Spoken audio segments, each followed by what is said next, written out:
আপনি একা একা নির্বাচন করে এখন সরকার গঠন করেন, সংসদে চলে আসেন, আমরা আপনাকে রাষ্ট্রপতি প্রধানমন্ত্রী হিসেবেই মেনে নিচ্ছি। হ্যাঁ, এরা বিড়িখোরকে হারামখোর বলে, আবার বিড়িখোর মদখোরকে হারামখোর বলে, ওই মদখোর আবার আরেকজনকে হারামখোর বলে। সবাই কিন্তু হারামই খায়। আমার কথাটা বুঝতে পেরেছেন? আপনি যখন আর চান্স পেলেন না, আপনি যখন মেয়রই করতে গিয়ে দাঁত ভেঙে ফেলেছেন, আপনি যখন সারা বাংলাদেশে একটা আসনও পাবেন না, তখন আপনার আদর্শের লড়াই লেগে যাবে। হ্যাঁ, আমি জামাত ইসলামকে পছন্দ করি না, কী কারণে?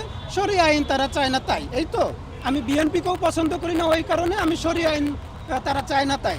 ঠিক আছে ভাই, আপনি তো শরিয়া আইন চান, শরিয়া আইন আপনি চান না, আপনি একা একা নির্বাচন করে এখন সরকার গঠন করেন, সংসদে চলে আসেন, আমরা আপনাকে রাষ্ট্রপতি প্রধানমন্ত্রী হিসেবেই মেনে নিচ্ছি।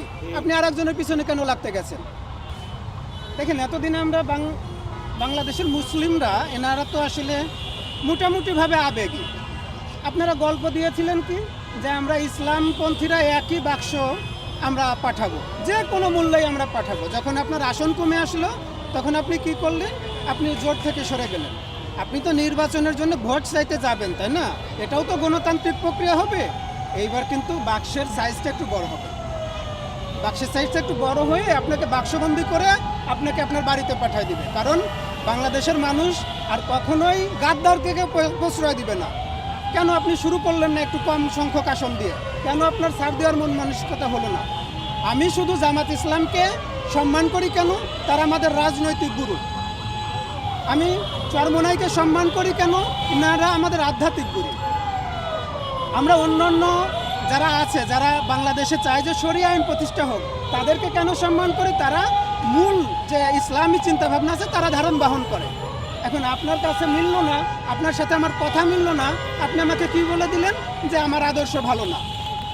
আপনি আমাকে কি বলে দিলেন? আজকে আমি যখনই বলবো যে না, চরমোনাই রাজনৈতিকভাবে ভুল করেছে, তখন বলবো যে এরা আদর্শ বিচ্যুত হয়েছে। তাইলে মামুনুল হক সাহেবকে যা ধরেন, আমাকে কেন?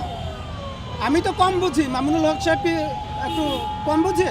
সে তো শাইখুল হাদিস, ইবনে শাইখুল হাদিস। কেন? তারা তো জোট করে নির্বাচন করতেছে, তারা ভুল করতেছে?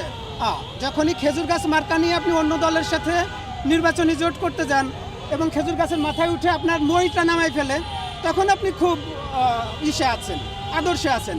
আর যখন জামাত ইসলাম মনে করে যে না, এদেরকে দিয়ে একটা আসনও পাওয়া যাবে না, এদেরকে কেন আমরা 100 আসন ছাড়তে যাবো, তখন আদর্শের অমিল হয়ে যায়, তখন এরা কাফির হয়ে যায়।